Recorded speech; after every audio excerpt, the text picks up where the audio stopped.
दोरारोग्य सह जुझुछंती गौरी कैंसर पीड़िता सहायतार हाथ बढ़ाइले आम भाईचारा संगठन। खंतापड़ा थाना रेमुणा ब्लॉक अधीन बिरुआ पंचायत साहजीपाटणा ग्रामर चंदन महारणा स्त्री गौरी महारणा बयस 57 वर्ष दीर्घ मास कैंसर रोग पीड़ित थाई विभिन्न सरकारी और घरे स्वास्थ्य केन्द्र में चिकित्सा हेबा परे संपूर्ण आरोग्य पाई लक्षाधिक टंका खर्च हेब बोली डाक्तर कहिसंती।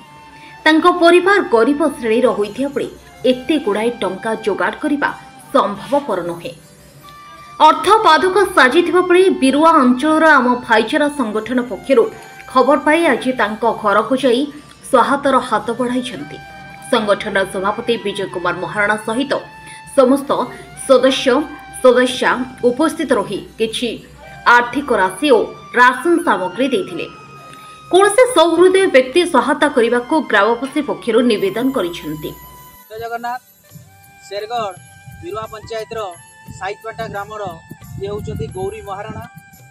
हस खुशी संसार चलीथिला बेले किछि दिन आगु तांको उपरे जेमिति वज्र पड़िछि काहेकि से कैंसर रे आक्रांत दिन मजुरिया भाव में परिवार चलुथिला बेले कैंसर भरी मारात्मक रोग को चिकित्सा करने किसी छुटिया कथा नुहे।